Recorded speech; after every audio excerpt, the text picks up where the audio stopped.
Hər kəsə salam. Pensiyadan nə xəbər kanalına xoş gəlmisiniz. Xəbər keçməzdən əvvəl kanala abunə olub bildirimləri açın ki, yeni video gələndə ilk siz xəbərdar olasınız. İndi isə keçək xəbərimizə.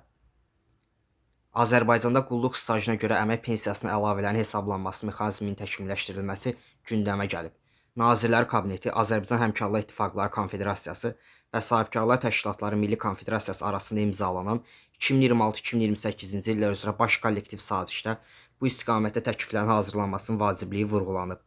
Sənəddə həmçinin pensiya sisteminin maliyyə dayanıqlığının gücləndirilməsi, qanunvericiliyin təkmilləşdirilməsi və vətəndaşlara göstərilən xidmətlərdə şəffaflığın artırılması əsas hədəflərdən biri kimi göstərilib.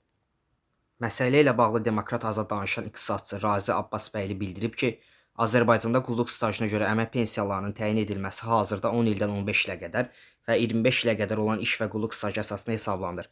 Nəticə etibarilə qulluq müddətinə uyğun olaraq pensiya məbləğləri müəyyən edilir. Əmək pensiyaları haqqında qanunun 20-ci maddəsində qeyd olunur ki, müvafiq olaraq sonuncu maaş və ya qulluq stajının müddətinə görə orta məbləğ əsas götürülüb. Hazırda hökumət daha differensial yanaşma əsasında əmək pensiyalarının təyin olması ilə bağlı təkliflər irəli sürür. Burada əsas məqsəd yalnız qulluq stajının deyil, ümumi stajın daha ədalətli şəkildə nəzərə alınmasıdır. Təklif olunan dəyişikliklər növbəti mərhələdə indeksləşdirmə zamanı pensiyaların bazı hissəsinin artmasına səbəb ola bilər. Eyni zamanda dövlət qulluğuna çalışanların, hərbi və hüquq mühafizə orqanlarında xidmət edən şəxslərin pensiya təminatının daha da yaxşılaşdırılması nəzərdə tutulur. O deyib ki, dəyişikliklərə əsasən ilkin mərhələdə 15 ilə qədər qulluq stajı əsas meyar kimi götürüləcək. 15 ildən sonrakı dövrlərdə isə sonuncu məvacib əsas göstərici kimi tətbiq olunacaq. Bu yanaşma xüsusilə aşağı dərəcəli dövlət qulluqçuları, sıravi hərbi qulluqçular və hüquq mühafizə orqanlarında çalışan şəxslərin pensiya məbləğinin artmasına şərait yarada bilər.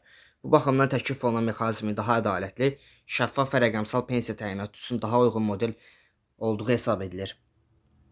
Daha çox belə videoların gəlməsi üçün kanala abunə olub bildirimləri açmağı unutmayın.